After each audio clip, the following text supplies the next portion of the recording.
Bonjour à tous. Quelle gouvernance à la région pour la mandature à venir? En quoi le bilan de l'équipe sortante est-il critiquable? Faire mieux à la région? Oui, mais comment? Tony Delaney, tête de liste de Doubout la Guadeloupe, est l'invité de Franc-Parler. Bonjour Tony Delaney. Bonjour M. Fendéré, bonjour Éclair TV, merci de m'accueillir. Bonjour la Guadeloupe. On vous reçoit comme toutes les têtes de liste dans cette édition spéciale Franc-Parler régional.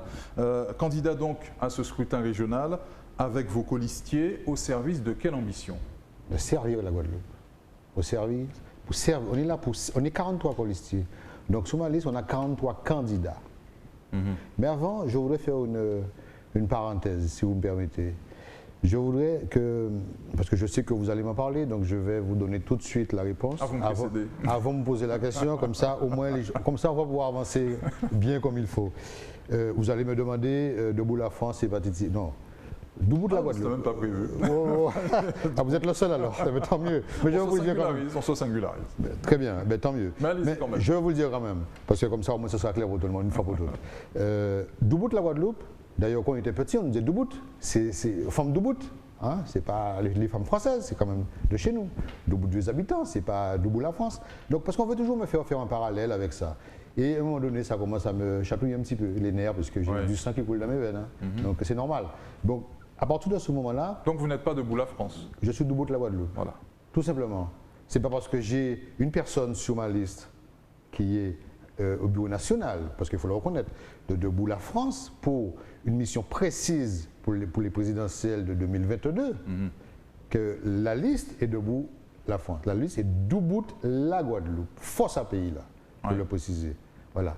On ne va pas faire la parenthèse avec les autres qui ont des listes, qui ont des gens sur leur liste. Est-ce que Madame Intel, c'est la liste de Mélenchon, etc. Non. On est d'accord? Donc, comme ça, au moins, c'est clair. Et je voulais faire une deuxième parenthèse aussi, parce que j'ai entendu des choses, je ne vais pas mécontent, hein, mais parce que j'ai. Un petit peu quand même. Pas du tout, pas du tout. Mais non, entre nous. Il n'y a personne qui nous écoute. Donc, non, que j'ai jamais travaillé chez Veolia.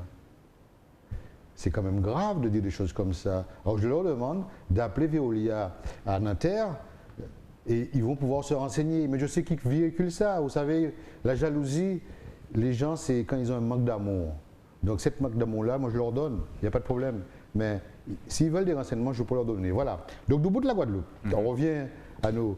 Doubout de la Guadeloupe, on a 43 colistiers.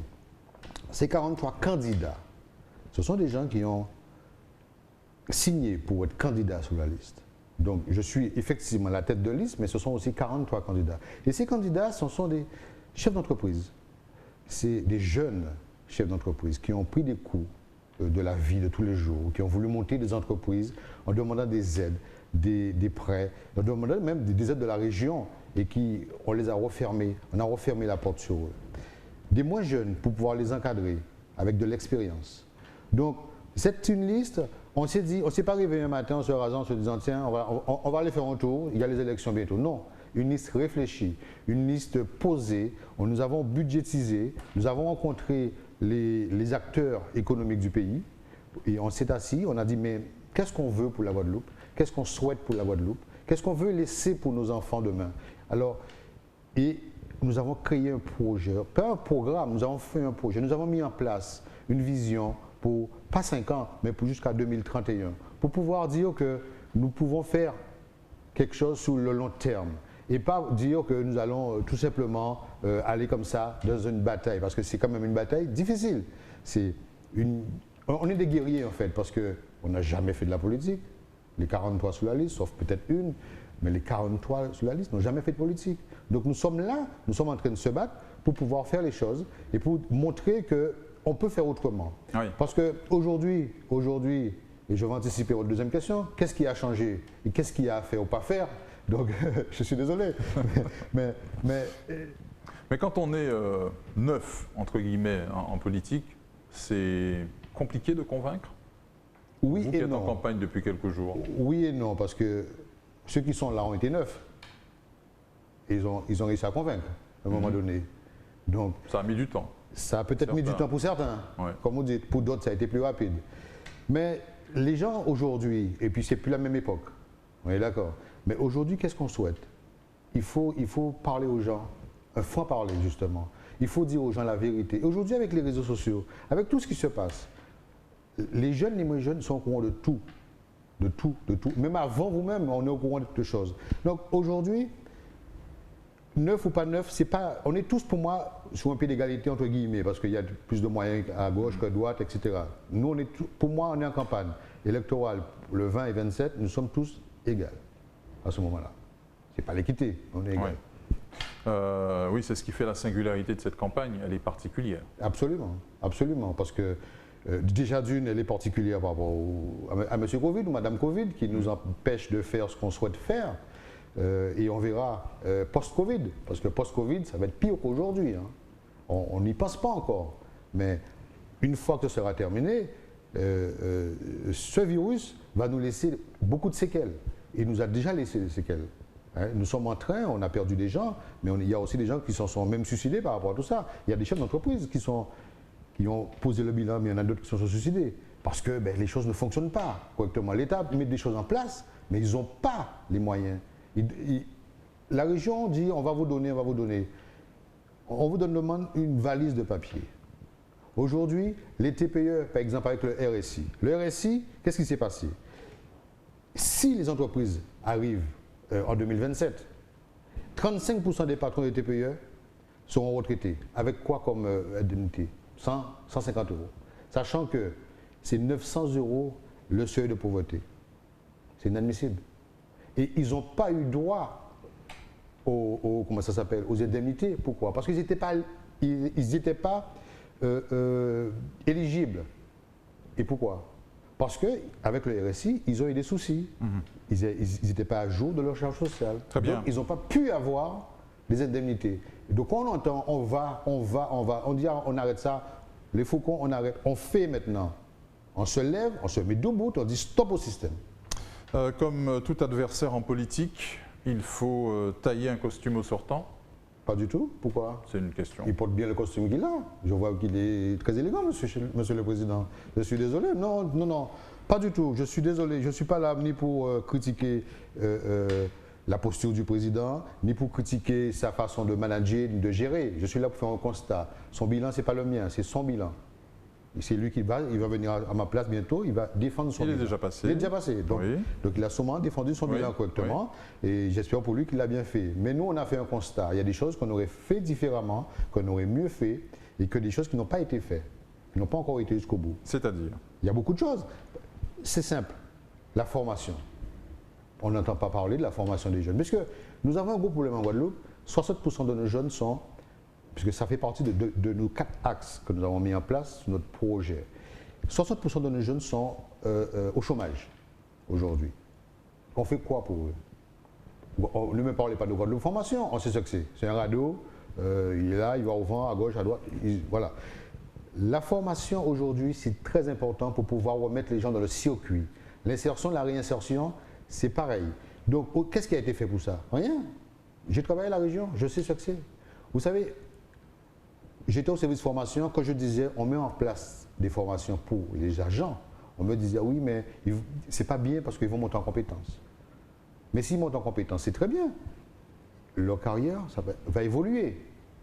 Si leur carrière évolue, leur salaire aussi. Et si le salaire évolue, qu'est-ce qui va se passer? Leur pouvoir d'achat va augmenter et tout le monde va y gagner. Maintenant, on m'a dit qu'il faut les garder la tête sous l'eau. C'est mieux. C'est mieux. Il y avait une ligne budgétaire à la région pour la formation, par exemple, pour la VAE, validation des acquis d'expérience, et qui, je crois, qui va disparaître selon ce que j'ai entendu. Mais en 2017, nous n'avons pas dépensé 1 euro pour ça, ou 2016, je ne sais plus. On n'a pas dépensé 1 euro pour ça. Oh, il y a des demandes de fait. Les gens sont demandeurs. Je ne dis pas que le système à la région avec les administratifs fonctionne bien ou pas bien. Je dis qu'il y a un problème. Il faut réorganiser certaines choses. Il faut réorganiser certains services pour pouvoir travailler correctement. Et je dis aussi que qu'est-ce qui n'a pas été fait?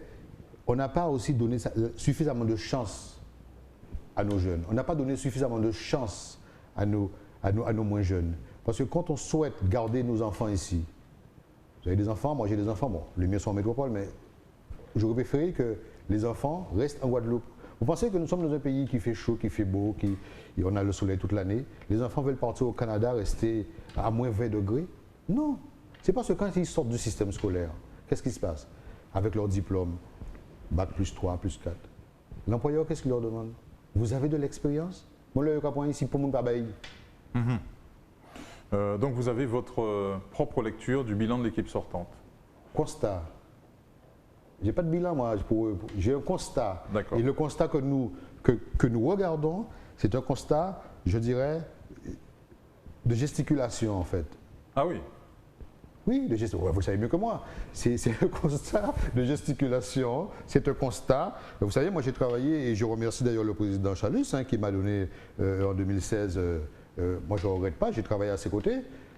J'ai fait des choses, j'étais chef service carrière, ensuite j'étais aussi au service formation pour les agents des lycées. Donc j'ai travaillé à la région, je sais. Donc je sais comment ça fonctionne. C'est un constat que j'aimais. Je n'aimais pas de bilan. C'est l'administration de la région qui pose problème? Les services? Alors, je ne sais pas si c'est peut-être... vous qui avez travaillé. Je ne sais pas peut-être que si c'est le mode de fonctionnement, on va dire, ou si c'est les responsables qui sont en place aussi. Il faut qu'on arrête aussi de faire du copinage, qu'on mette les vraies personnes aux bonnes places. C'est-à-dire que quelqu'un qui a suffisamment de compétences, avec les moyens, et prouve qu'il a ces compétences-là, on ne les laisse pas travailler, on ne les laisse pas faire leur job. On met, parce que c'est un tel qui l'envoie, eh bien on mettra quelqu'un d'autre à la place. Ça s'appelle du clientélisme, il me semble. Donc il faut qu'on arrête ça. Donc, ici en Guadeloupe, c'est pareil en Martinique, je pense la même chose, mais nous sommes en Guadeloupe, il faut qu'on arrête ce genre de... Parce que c'est pour ça aujourd'hui que beaucoup de collectivités fonctionnent sur la tête. Pourquoi il y a grève aujourd'hui dans les collectivités? Qu'est-ce qui se passe? Qu'est-ce qui se passe aujourd'hui pour les grèves? Ça fait 3 mois, je crois. Il me semble qu'un maire avait dit depuis le mois de mars qu'on sera en grève jusqu'au mois de juin. Il était à quoi de faire? J'ai entendu ça sur les réseaux. Qu'est-ce qui se passe? Aujourd'hui, on a embauché des gens pour faire des 20 heures, des 25 heures. C'est inadmissible. Quand ces gens-là partiront à la retraite, ils vont toucher 150 euros, 200 euros de retraite. C'est pas normal. On a demandé, qu'est-ce que demande le syndicat aujourd'hui? C'est de faire des arrêtés. Ça a été acté. Vous savez bien que la CAP, comment il s'appelle, le maire avait 1 mois pour répondre. Ils n'ont pas répondu. Donc, ça fait foi. Donc, les agents demandent de faire les arrêtés pour pouvoir commencer. Ils ne demandent pas la paye tout de suite, de faire les arrêtés. C'est ce qu'il y a dans le point 1, il me semble. Vous faites les arrêtés, on ouvre les communes, ça commence à fonctionner. Et même si après, on étale pendant 4 à 5, il y a 2 ou 3 communes qui l'ont fait, qui n'ont jamais été fermées. Donc, c'est possible à faire. D'Ubbout, la Guadeloupe estime avoir la capacité de faire mieux à la région? D'Ubbout, la Guadeloupe, les 43 colistiers, oui. Oui, c'est clair. On peut faire mieux parce que nous avons avec nous, comme je dis, c'est une liste qui a été pensée, réfléchie, c'est une liste qui a été mise en place pour dire aux gens que nous sommes là pour pouvoir travailler. Il faut remettre au cœur du système, le président l'avait dit, le président sortant l'avait dit que la Guadeloupe, la région c'était à tout le monde, etc. Mais il faut remettre l'humain au cœur du système. Parce que pour que les choses puissent fonctionner, il faut qu'on remette la population. On doit créer des cercles de progrès pour faire monter en puissance les projets que nous allons mettre en place. Parce qu'on ne va pas le faire tout seul. On va mettre en place des référendums aussi, sur les grands projets. On ne peut pas décider pour quelqu'un qu'on aille mettre une antenne quelque part et c'est la population qui en pâtit après. Non, on doit mettre les choses en place avec la population. Parce qu'on travaille pour la population. On ne va pas prendre sur un coin de bureau, s'asseoir tous les deux et signer une truc de gouvernance. Ça ne se fait pas. Oui, justement. C'est un manque de respect à la population. Sur ce contrat de gouvernance qui a été évoqué là par la majorité sortante, GUSR, président Chalus. Monsieur Fendere, vous êtes un journaliste averti, vous savez ce que c'est. Nous sommes à la veille des élections. Il ne fallait pas poser le débat? Quoi entendre de ça? Et pourquoi maintenant? Pourquoi maintenant? Moi, c'est ma question. Pourquoi maintenant? Ça ne fonctionnait pas avant? Est-ce qu'il faut... Alors, moi je dis que ces gens-là, ils n'ont même pas ouvert la Bible qui s'appelle la loi Notre. C'est écrit dedans en fait. C'est écrit dedans pour travailler ensemble. Est-ce qu'il faut un contrat entre eux? Alors, ce qui veut dire aussi, il faut se mettre aussi à la place des gens parce qu'il y a eu beaucoup de retours. Apparemment, ils ont invité des gens, mais moi, je n'étais pas invité. Je vous le dis. Ils ont invité les autres listes, mais nous, d'Ubbout la Guadeloupe, on n'était pas invités. Mais il faut se mettre à la place des gens. Il faut un contrat de gouvernance, vous avez dit, c'est ça? Oui, c'est comme ça qu'ils l'ont appelé. Un contrat de gouvernance pour qu'on puisse travailler ensemble. On ne peut pas travailler ensemble? On ne peut pas travailler ensemble dans ce pays-là.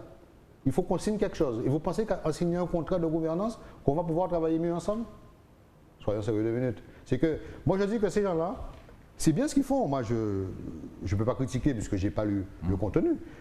Mais je dis une chose, c'est que ils sont déjà élus en fait. Pourquoi on va aux élections? Ils ont signé un contrat pour le département et la région, donc ils sont déjà élus. Pourquoi on va aux élections? C'est pas la peine d'aller.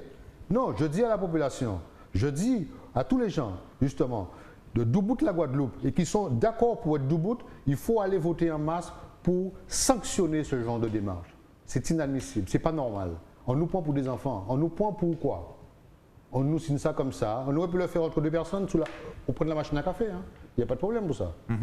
En matière de développement économique, de soutien aux filières, que proposez-vous? Alors, encore un problème, c'est nous allons la modernisation du développement économique. Il faut moderniser le développement économique. Pourquoi? Parce qu'aujourd'hui, au niveau de l'agriculture, vous savez que beaucoup de fonds européens pour l'agriculture n'arrivent jamais en Guadeloupe. Hein.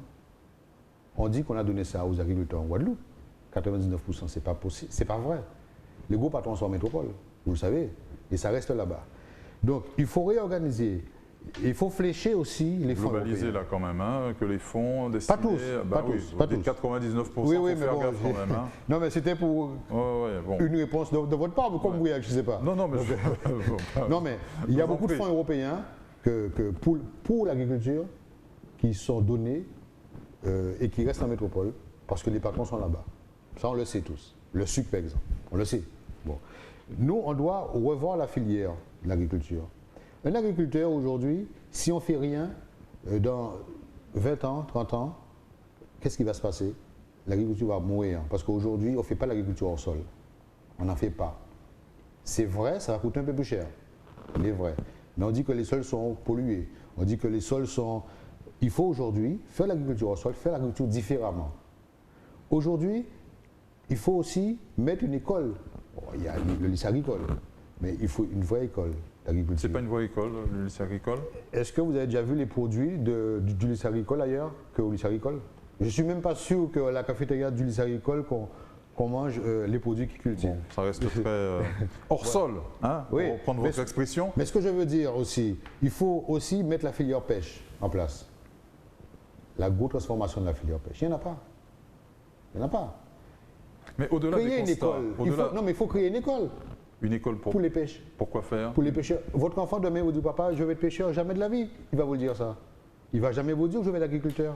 Parce qu'il n'y a pas l'envie, il faut créer l'envie. Il faut donner aux enfants l'envie de faire. Nous avons bien le lycée hôtelier pour... Très bien. Ça fait partie des projets hein, déjà, hein, de Bien sûr. lycée de la mer. Oui, mais il y a un nouveau. ça fait partie non, lycée de la mer. Lycée de la mer. Moi, je ne peux pas parler de lycée de la mer, moi. Ouais. Hein. Lycée de la mer, ça fait partie des projets qui étaient déjà au projet là. Hein. Hein? C'était déjà au projet là. On ne l'a pas vu arriver. Et là, on le remet sur le tapis. On fera. Nous, on va faire jusqu'à l'université parce qu'il faut amener les gens même pour passer. Parce que maintenant, un pêcheur, par exemple, il ne va pas comme ça en mer. Hein. Il faut qu'il ait son capitaine 100, capitaine 200, capitaine 300, etc. Il doit passer des examens aujourd'hui. Donc, on doit mettre ces filières-là en place pour pouvoir arriver à un moment donné, faire les choses. Et on va faire aussi, nous avons notre projet aussi de l'autosuffisance alimentaire et l'autosuffisance énergétique. Vous avez déjà vu un panneau solaire, par exemple, en Guadeloupe, qui éclaire les routes? Non. Rare peut-être, on va dire rare. Mais nous sommes dans un pays avec le soleil qui nous boule la tête non-stop. On ne peut pas mettre aux mamelles des panneaux solaires pour éclairer le soir. Ne prenez pas panne le soir là. Ne prenez pas panne. Donc il faut l'autosuffisance alimentaire. Dans peu de temps, qu'est-ce qui va se passer? EDF, Électricité de France, c'est connu déjà, va augmenter de 3 à 4 fois leur montant. C'est pas moi qui le dis, hein. C'est écrit déjà. Tous les élus sont au courant de ça. Donc aujourd'hui, il faut être indépendant. Mais c'est pas, on ne va pas le faire dans 10 ans. Il faut qu'on commence aujourd'hui pour être prêt. On a la géothermie à bouillante qu'on peut faire avec l'hydrogène et l'électricité. On a la biomasse, on a la mer, on a beaucoup de choses qu'on peut créer, développer, faire les choses Mais il faut juste avoir l'envie et vouloir le faire. Hein. Les gens demandent que ça. À notre époque, nos parents, comment ils faisaient? On n'utilisait pas les gazinières et tout ça, c'était riche en charbon. Donc, il faut qu'on fasse les choses, il faut qu'on revienne et recommencer à faire les choses correctement. Parce qu'il faut utiliser ce qu'on avait avant pour pouvoir faire autrement. Bien, le plan de relance tel qu'il a été présenté, il est suffisant pour relancer l'activité ou il fallait faire preuve de plus d'audace? Le plan de relance de l'État ou de la région? Celui de la région, puisqu'on est parce que non, mais l'État a fait un plan de relance aussi. Campagne régionale. L'État a fait un plan de relance. Oui, mais je vous parle du plan de relance de la région. Et la région a dit qu'on mettra 500 millions. C'est ça. C'est ça. Il y a quoi dedans, ce plan de relance-là? À part de dire qu'on mettra 500 millions. Comment on fait le plan de relance? Un plan de relance, il faut faire une évaluation de ce qui n'a pas été, pour voir où on va. Et le plan de relance, c'est pour le post-Covid. Et quand on sera en post-Covid, il y aura plus de difficultés. Les entreprises, beaucoup vont fermer, beaucoup vont couler. Ceux qui vont rester, c'est ceux qui peuvent. Parce qu'aujourd'hui, ils ont fait des prêts, BPI, etc. Mais demain, comment ils les remboursent? On aurait dû leur dire, on vous annule vos dettes. C'est ce qu'il fallait faire. Mais bien sûr, les charges sociales et tout ça. Parce que quand un employeur, aujourd'hui, met ses salariés actuellement en chômage partiel, qui est remboursé par l'État, certes, mais les charges sociales, qui les paye? Qui les paye? C'est l'employeur. Parce qu'il ne travaille pas, mais il les paye quand même. Donc, on aurait dû leur dire, 2020-2021, année blanche, on termine avec ça, on repart sur de nouvelles bases. Là, oui, il y aurait eu un coup de pouce. Il faut continuer à miser autant sur le tourisme. Différemment. Il faut créer de l'écotourisme. Ça dépend ce qu'on souhaite au niveau du tourisme. Ce n'est pas de faire les avions venir 8 vols par jour, comme il va se passer à partir du 9 juin. Et puis, comme ça s'est passé au mois de décembre, on a eu plus de 40 000 personnes ici en vacances. Très bien, c'était très bien pour l'économie. Hein. Ça a duré 2 mois. Et puis après, boum, le préfet nous a dit, vous n'avez pas été sage, on va vous confiner. D'accord? Donc, le tourisme, oui, il faut aller plus loin dans le tourisme. Je crois que c'est 1 million qu'ils ont prévu, 1,5 million, il faut aller à 2 millions, mais de l'écotourisme. On est dans une île paradisiaque. À part maintenant, il y a un à Sainte-Anne, mais on n'a pas d'hôtel 5 étoiles suffisant, on n'a pas suffisamment d'hôtels pour pouvoir accueillir les gens. Donc ce sont les gîtes, voilà. Mais il faut créer ça différemment, mais de l'écotourisme. Il faut préparer les choses en amont, avec des tours opérateurs. Moi, je ne suis pas spécialiste du tourisme, puisque sous ma liste, il y a quelqu'un qui s'occupe de ça. Mais on va préparer en amont les gens qui vont réserver pour pouvoir venir chez nous. Ça se faisait à une époque avec les agences. Eh bien, vous avez une partie de tourisme pour aller faire de l'écotourisme, de visiter, etc. Mais aujourd'hui, on n'a pas ça. Il faut les touristes les inclure dans le système artisanal aussi pour pouvoir qu'ils puissent faire les choses. On ne peut pas les laisser comme ça. Donc pour vous, rien n'est fait dans le tourisme, c'est ça? Je n'ai pas dit que rien n'était fait. J'ai dit qu'il faut faire différemment. Aujourd'hui, qu'est-ce qui est fait dans le tourisme? Quand vous me parlez d'écotourisme, ça existe déjà, Tony Delaney. Qu'est-ce qui est fait aujourd'hui? Il est développé l'écotourisme. Non, il n'est pas développé suffisamment. Il n'est pas développé suffisamment l'écotourisme. Vous sortez des généralités alors qu'on demande du concret. Mais quand je serai en place, quand vous dites que vous voulez développer l'écotourisme, précisément, vous voulez faire quoi? Quand on sera en place, on va vous donner du concret. On vous écoute là aujourd'hui, je vous donne ce qu'on pense faire. Et vous savez, j'entends des généralités mais bien depuis sûr, tout à l'heure. Mais Monsieur Fendéré, c'est quand on est en place, on fait un constat, on fait une évaluation des choses, on explique, on regarde qu'est-ce qui n'a pas. Vous enfoncez des portes ouvertes depuis tout à l'heure. Pas du tout. Pas du tout, si ça vous embête que. Non, pas du tout, mais je fais un constat comme vous. Ah ben voilà. Vous enfoncez des portes ouvertes. Quand je serai à la région le 21 juin 2021, on fera une évaluation et où ça a pêché. Parce qu'il y a beaucoup de choses qu'on ne nous dit pas. Bien. Un mot de fiscalité, justement. Oui. Vos propositions en matière de fiscalité. C'est-à-dire développer l'octroi de mer, l'octroi de mer. Quelle politique en matière d'octroi de mer? L'octroi de mer, déjà, il faut continuer, comme c'est le cas, déjà, à multiplier les exonérations et... Il faut déjà retirer peut-être l'octroi de mer sous l'eau. Parce que vous savez, sur votre facture d'eau, oui, il y a l'octroi de mer. Il me semble que c'était pour les produits qui rentraient. L'eau, c'est chez nous. Donc ça fait déjà quelques années que c'est là. Alors pourquoi que c'est là, il faut qu'on explique pourquoi. Il me semble que c'est sur la facture EDF aussi. Peut-être qu'on le retire. pour pouvoir faire monter le pouvoir d'achat des gens. Ouais. Vous voyez? Donc, pourquoi nous avons trop de disparités par rapport à l'octroi de mer? Il y a trop de taux différents. Il faut simplifier tout ça. Je pense qu'il faut simplifier tout ça. Il y a une loi qui va sortir bientôt, qui est passée au Sénat le 12 mai, 4D, je crois que ça s'appelle. Vous avez entendu parler? Oui. Mais ils auraient dû mettre 5D parce qu'il manque la démystification. Mais bon, vous voyez, la 4D, je ne sais pas ce que ça va donner parce que le président Macron, il aime bien ce genre de truc. Et je ne sais même pas si quelqu'un va l'ouvrir un jour. Mais il faut simplifier tout ça. Nous payons plus d'octroi de mer, il me semble, qu'en Martinique, par exemple. Est-ce que vous savez que, ne serait-ce que ça, un exemple simple, quelqu'un qui déménage de la métropole pour venir en Guadeloupe, sa voiture arrive en Martinique pour le faire venir par bateau ici après. Parce que ça leur coûte moins cher. Eh oui. Oui. Eh oui. C'était le cas il y a quelques années pour le champagne. Bon, ça s'est nivelé, mais bon, voilà. Non, mais vous voyez ce que je veux dire. Donc c'est pas normal. Le champagne, c'est pas vital. La voiture, oui, c'est un besoin. Je n'ai pas dit que le champagne était vital. Bien, donc ce sont vos propositions en matière de fiscalité. Ben, il faut repenser la fiscalité. Ouais. Alors si demain, par exemple, parce que vous ne m'avez pas posé la question, mais je vais vous le dire, si demain nous décidons de faire une zone franche pour la Guadeloupe, pour justement créer de l'emploi, pour justement éviter qu'il y ait trop de personnes au chômage, pour éviter qu'il y ait trop de jeunes. Une zone franche globale? Ça peut être une zone franche globale.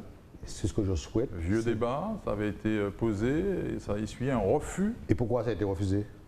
Vous savez que c'est dans la Constitution du 4 octobre 1958. On ne peut pas la refuser comme ça. Il faut dire pourquoi que c'est refusé. Le pourquoi, c'est que il faut 3 critères pour avoir la zone franche. Je vais vous le dire. Il faut le chômage que nous avons. Il faut sortir du système scolaire sans diplôme, etc., que nous avons. Il faut aussi la fiscalité par habitant, que nous avons tout ça. Mais pour que ça puisse fonctionner, il faut que les entreprises, on l'a fait, vous savez, à Doutémar aujourd'hui, qu'est-ce qui se passe? Ça a été une zone franche. Hein. Et c'est pour ça ça a dégorgé un peu Jarry et puis beaucoup de gens partent, ils viennent à Doutémar. Les entreprises qui sont là pendant un certain nombre de temps ne paient pas de charges, justement, sociales et fiscales. Ça permet de sortir les personnes au chômage, de les faire travailler. C'est vrai, l'État va perdre un peu d'argent au début, mais il y a un retour sur investissement à un moment donné.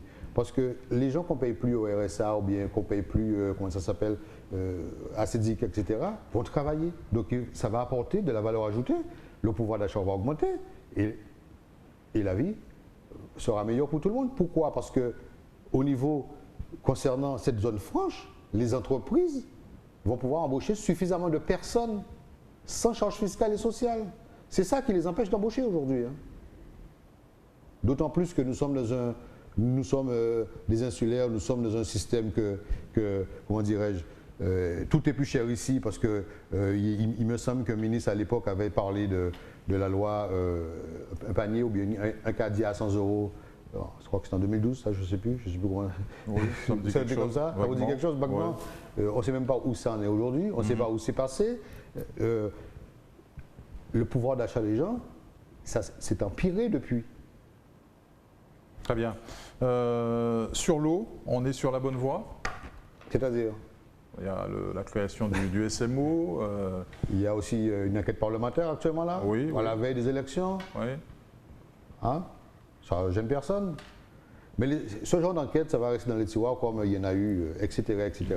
Mais c'est toujours bien de le faire. Est-ce qu'on est sur la bonne voie? Oui et non. Parce que SMO, le ministre, il me semble, au mois de décembre, a envoyé un courrier en disant qu'il faut faire vite fait SMO. Qu'est-ce qui s'est passé? Ils l'ont fait vite fait. Mais SMO, pour moi, ça va être SIAC 10. Sûr et certain. Pourquoi? Premièrement, dans cet SMO, ou quelle que soit la structure, parce qu'on n'a pas de problème de production, on a un problème de distribution d'eau en Guadeloupe. Et ça a toujours été. Ça a toujours été. Même quand la Générale des eaux était en Guadeloupe, même quand ils étaient en Guadeloupe, on avait un problème de distribution, mais ils faisaient le job. On n'avait pas de coupure d'eau pendant 6 jours, par exemple, moi, à Prendre-les-Châteaux, 3 semaines pour les gens qui habitent à Pont-Biret, etc. 3 semaines sans eau, hein. C'est grave. Surtout, nous sommes en plein Covid et surtout, nous sommes dans un pays chaud. Bref, 50 personnes. Donc, une structure comme ça, le président ne doit pas être un politique. Il faut un technicien de l'eau à la tête de l'eau. On n'a pas besoin d'un politique Parce qu'aujourd'hui, quelle que soit la structure qu'on monte, on cherche qui sera président. Le truc n'est pas encore fondé. Il n'y a rien du tout. Qui sera président? De toute manière, quand j'ai fait ma liste et quand j'ai été contacté par tout le monde, la seule chose qu'on m'a posé la question, qui sera tête de liste? Je dis, moi, ça ne m'intéresse pas. Moi, ce qui m'intéresse, c'est ce qu'on va faire pour la Guadeloupe. Vous voyez? Donc là, SMO, bien, je ne sais pas comment on va l'appeler, il faut changer les choses. Donc, un technicien de l'eau à la tête, même s'il y a des élus dans le système, mais un technicien de l'eau à la tête. Ensuite, une filiale, enfin, un groupement de distribution, un groupement de production. Les deux vont être gérés par le haut. Et là, ça va fonctionner. Là, ça va fonctionner. Il faut aussi qu'on remette en place. Nous avons des châteaux d'eau qui ne servent à rien. Il faut les réhabiliter. Il faut les remettre en service pour pouvoir donner de l'eau aux gens. Moi, j'ai l'impression que c'est fait, c'est volontaire. On souhaite garder les gens comme ça pour venir commander quelque chose. Là, je revois qu'il y a des citernes de campagne, d'ailleurs, on devait écouter dessus, hein, citernes de campagne qui partent dans toutes les communes là maintenant, là, pour donner aux gens. Ça s'est passé pendant la campagne municipale et là, c'est reparti. C'est reparti. Mais c'est prendre les gens pour des... D'accord? Donc, il faut qu'on arrête ça. Donc, l'eau, je ne suis pas sûr qu'on soit sur la bonne voie. Et je pense qu'on n'a pas fait ce qu'il fallait correctement. Parce que demain matin, vous savez très bien comme moi, qui va revenir gérer l'eau en Guadeloupe? Vous le savez. C'est les mêmes. Veolia et Suez, puisque Veolia a acheté Suez, donc ça va être Veolia. Vous le savez. Veolia a même déjà installé un château pour l'hôpital à Lotemar. Vous le savez aussi. Donc, ils vont revenir en Guadeloupe. Mais moi, je suis d'accord qu'ils reviennent en Guadeloupe. Ils doivent revenir. Et pourquoi qu'ils doivent revenir? Ils doivent payer. Parce que sur votre facture, pendant 80 ans, on nous a ponctionné une ligne en disant qu'il fallait pour les canalisations, etc. Quelle canalisation qui a été changée? Ils n'ont même pas changé un boulot. D'accord? Donc aujourd'hui, ils doivent revenir, mais ils doivent payer. Il faut qu'ils payent. Et je le dis, et c'était ma maison mère, mais je le dis, et je leur avais dit à l'époque, vous avez fait quelque chose, vous êtes partis. Parce que quand j'ai voulu revenir en Guadeloupe, c'est ce qu'ils m'ont dit. C'était M. Geoffroy à l'époque qui était là. Merci Geoffroy, il m'a dit non, rentre pas, je ferme ici. Il le savait déjà. Et on avait des élus qui travaillaient là. Et vous le savez aussi. Ils ont vite fait partir, ils ont été signés une rupture conventionnelle pour partir aussi. Oui. Le mot de la fin, que dites-vous aux électeurs guadeloupéens pour les convaincre? Qu'est-ce que je dis aux électeurs guadeloupéens? Je leur dis, entendez tout le monde, mais surtout écoutez. Et mettez-vous debout. Parce que nous voulons une Guadeloupe plus forte, une Guadeloupe plus responsable, une Guadeloupe plus franche, moins de cancanisme, moins de fanchouisme, une Guadeloupe plus solidaire, parce qu'on a oublié ce mot-là, c'est resté dans les placards. Parce que tout le monde aime la Guadeloupe. Il n'y a pas quelqu'un qui aime la Guadeloupe plus que quelqu'un d'autre, c'est pas vrai. Nous avons tous un cœur, nous aimons la Guadeloupe, parce que si nous sommes là aujourd'hui, s'il y a 12 listes, c'est parce qu'il y a un problème. On n'est pas les seuls à avoir fait le constat. C'est qu'il y a un souci. Les gens ont décidé qu'il faut à un moment donné se lever. Donc je demande à tous les Guadeloupéens, et dès maintenant, de militer pour d'où bout la Guadeloupe, force à pays là, d'aller voter en masse le 20. Faites voter en masse le 20 juin pour cette liste d'où bout la Guadeloupe. Je suis la tête de liste, mais il y a 43 colissiers dessus. C'est pour la liste qu'on vote. C'est pour la liste d'où bout la Guadeloupe. Il faut qu'ils regardent ce qu'on a mis en place. Il faut qu'ils nous écoutent dans nos conférences que nous allons développer nos projets, nos différents axes de projets. Il faut qu'ils nous appellent aussi, puisque nous avons un numéro de téléphone. Il faut qu'ils fassent le nécessaire, qu'ils viennent de ne pas. Il ne faut pas dire que demain, parce que si demain ils ne votent pas, s'ils ne vont pas voter, et c'est les mêmes qui repassent, il ne faut pas qu'ils viennent pleurer. Ils seront complices du système. Ils gardent le système en place, ils gardent les mêmes qui reviennent, qui étaient déjà là, on a offensé tout pour tuer M. là. Non. Il faut qu'ils se lèvent et qu'ils se mettent debout justement et pour dire qu'on arrête. Parce que sinon, ils seront complices. Il ne faut pas demain ils viennent pleurer pour dire que ouais, c'est toujours les mêmes. Je demande aux jeunes, aux moins jeunes, de voter en masse pour la liste debout de la Guadeloupe. Force à pays là. Merci à vous, Tony Delaney, d'avoir été notre invité dans Franc Parler. Merci de m'avoir accueilli. Merci à Éclair TV. Merci M. Fendéré. Parfait. Merci à vous de nous avoir suivis. On se retrouve dès demain pour une nouvelle édition de Franc Parler spéciale élection régionale.